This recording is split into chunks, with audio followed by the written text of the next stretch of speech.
వచ్చే యేసు జయము పరము నుండి మాకై వచ్చే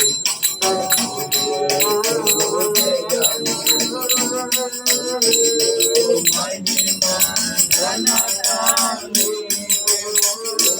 యుగముల వరకు ఎంతో నమ్మదగిన దేవా, ఎంతో నమ్మదగిన దేవా, మా దేవుడవై మాకిచ్చితివి ఎంతో గొప్ప శుభదినము.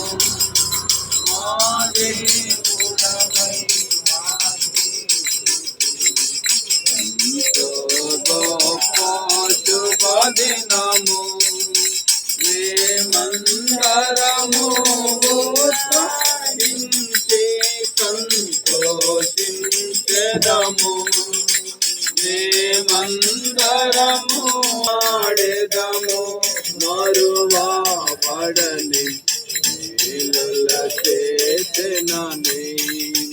కొనియాడెదము మరువబడని మేలుల చేసెనని.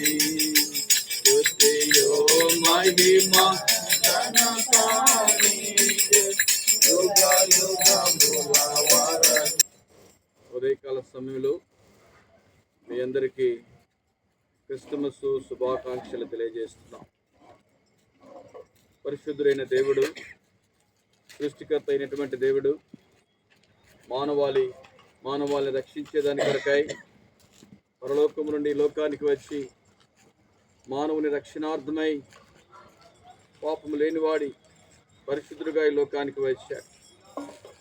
2025 సంవత్సరం క్రితమై పరిశుద్ధుడైనటువంటి దేవుడు, సృష్టికర్త అయినటువంటి దేవుడు మానవుని రక్షించేదాని కొరకై అని లోకానికి వచ్చాడు. అందుకనే దైవ గ్రంథమైన బైబిల్ ఇలాగున సెలవిస్తుందండి. ప్రభువైన ఇశ్రాయేలు దేవుడు స్తుతింపబడునుగాక. ఆయన తన ప్రజలకు దర్శనమిచ్చి వారికి విమోచన కలగచేసెను. దేవుడు తన ప్రజలను దర్శించేదాని కొరకై ఆయన విమోచకుడుగా ఈ లోకానికి వచ్చాడు.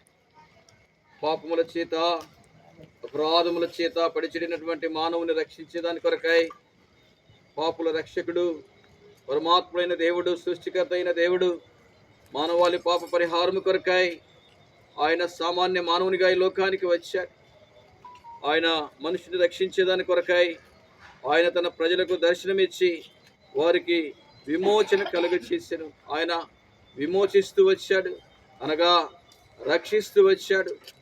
ఆయన రక్షకుడుగా ఈ లోకానికి వచ్చాడు. తన ప్రజలను వారి పాపము నుండి ఆయనే రక్షించును కనుక ఆయనకు యేసును పేరు పెట్టబడును. యేసునగా ప్రేమైన సహోదరుడా, సహోదరి, అమ్మా, అయ్యా, ప్రేమైన తమ్ముడు, చెల్లెలు, యేసునగా రక్షకుడు.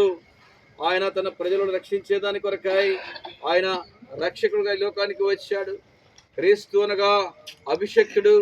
ఆయన అభిషక్తునిగా ఈ లోకానికి వచ్చాడు. ఆయన మానవుని రక్షించేదాని కొరకై 2025 సంవత్సరాల క్రితం ఆయన ఈ లోకానికి వచ్చాడు. ఆయన ఈ లోకానికి వచ్చి మానవుని రక్షించేదాని కొరకై 33.5 సంవత్సరములు ఈ లోకములో జన్మించాడు, జీవించాడు. ఆయన పాపము లేని పరిశుద్ధుడుగా ఆయన జన్మ, ఆయన జీవితము, ఆయన మరణ వృద్ధాగము నిజంగా బైబిల్ స్పష్టంగా తెలియజేస్తుంది. ఉదయకాల సమయంలో ప్రేమైన సహోదరుడా, ఈ దినము క్రిస్టమస్ సంతోషమే. క్రిస్టమస్ అనగా క్రీస్తు పుట్టుక. ఆయన ఎందుకొరకు పుట్టాడు? మానవుని రక్షించేదాని కొరకై, పాపముల చేత అపరాధముల చేత పడిచెడిన మానవాళిని రక్షించేదాని కొరకై లోకరక్షకుడు ఈ లోకానికి వచ్చాడండి. మానవుని 2 పాపాలు వెళ్తా ఉన్నాయండి. జన్మతః మానవుడు పాపి, కర్మతః మానవుడు పాపి. ఈ పాపము నుండి మానవుడు బయటపడాలని అనేకమైనటువంటి ప్రయత్నాలు చేస్తున్నాడు, కానీ నిజంగా బయటపడలేకపోతున్నాడు. పాపం వల్ల మానవునికి గొప్ప అపాయము నిజంగా పొంచుకొని ఉందండి. పాపం వలన వచ్చు జీతము మరణము. పాపం వలన వచ్చు జీతం మరణము. ఆ మరణమే నెత్తి నరకము, భయంకరమైనటువంటి అగ్నిగుండము. పాపము నుండి, మరణము నుండి శాపము నుండి పాతాళము నుంచి తప్పించేదాని కొరకై రక్షకుడు ఈ లోకానికి వచ్చాడు. ఆయన రక్షకుడుగా ఈ లోకానికి వచ్చాడు. తన ప్రజలను వారి పాపము నుండి ఆయనే రక్షించును గనుక ఆయనకు యేసును పేరు పెట్టబడి యేసును పేరుతో ఈ లోకానికి వచ్చాడు. పాపులను రక్షించిన క్రీస్తు యేసు లోకమునకు వచ్చిన వాక్యము నమ్మదగినదియు పూర్ణ అంగీకారమునకు యోగ్యమునై ఉన్నది. ఉదయకాల సమయంలో ఇంకా ఆయన ఈ లోకానికి ఎందుకు వచ్చాడంటే చీకటిలోను మరణాఛాయలోను కూర్చున్న వారికి వెలిగించుటకై ఆ మహావాత్సల్యమును బట్టి పైనుండి ఆయన మనకు అరుణోదయం అనుగ్రహిస్తూ వచ్చాడు.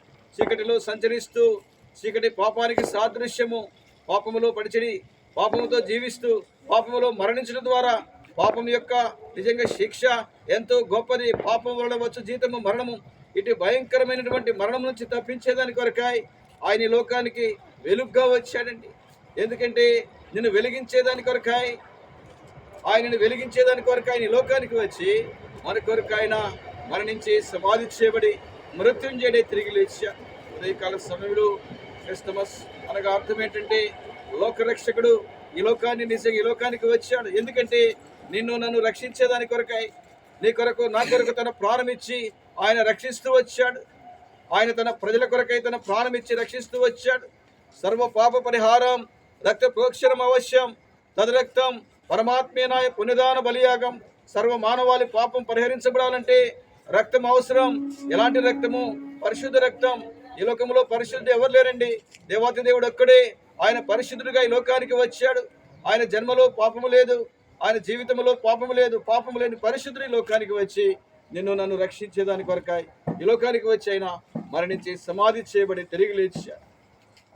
ఎలాగూ ఆయన ఈ లోకం నుండి వెళ్ళిపోయాడు, తిరిగి ఆయన ఈ లోకానికి రెండో పర్యాయం రానే ఉన్నాడు. ఎందుకంటే ఆయన ఎందు విశ్వాసం వచ్చిన వారిని తిరిగి తీసుకువెళ్ళడానికి కొరకాయ ఆయన రెండో పర్యాయం ఈ లోకానికి రానేని. అదే మా నిరీక్షణ, అదే మా ఎదురు చూపు, అదే మా ధైర్యం. విశ్వాసముతో ఆయన్ను అంగీకరించిన వారికి ఆయన పిల్లల గుట్టుకు ఆయన అధికారం అనుగ్రహిస్తూ వచ్చాడు. ఉదయకాల సమయంలో మన పాపములను మనం ఒప్పుకొని ఎడలా ఆయన నమ్మదగిన వాడును నీతిమంతును కనుక ఆయన మన పాపములను క్షమించి సమస్త దుర్నీతి నుండి మనల్ని పవిత్రపరచు. దేవా, నేను కూడా పాపినయ్యా, నన్ను రక్షించేదాని కొరకై రక్షకుడుగా ఈ లోకానికి వచ్చామని సామాన్యమైన విశ్వాసముతో నీవు ఒక మాట అడిగితే ఉదయకాలం దేవుడు నీ హృదయానికి వస్తాడు. నీ హృదయంలో నివసించడానికి ఆయన సిద్ధంగా ఉన్నాడు. ప్రభుని యేసునందు విశ్వాసం ఉంచండి. బోధిగంత నివాసులారా, నా వైపు చూసి రక్షణ పొందుడి అని దేవుడు సెలవిస్తున్నాడు. ఉదయకాల సమయంలో నిజమైన సత్యం ఏమిటో తెలుసుకుందాం. నిత్య రాజ్యానికి సిద్ధపడవలసిందిగా ప్రభు పేరిట మీకు మనవి చేస్తున్నాం. ప్రభుని యేసునందు విశ్వాసం ఉంచండి. అప్పుడు మీరును మీ ఇంటి వారును రక్షణ పొందుదు. ఉదయకాలము 10:30 గంటలకు ఇలా ప్రార్థన మందిరంలో ప్రత్యేకమైన కూడిక జరుగుతుంది. దయచేసి రండి, దేవుని వాక్యం వినండి. నిజమైన సత్యము తెలుసుకొని నిత్య రాజ్యానికి, పరలోక రాజ్యానికి, మోక్ష రాజ్యానికి సిద్ధపడవలసిందిగా ప్రభు పేరిట మీకు మనవి చేస్తున్నాం. ప్రభుని యేసునందు విశ్వాసం ఉంచండి. అప్పుడు మీరును మీ ఇంటి వారును రక్షణ పొందుదురు. ప్రార్థన చేసుకుంటాం.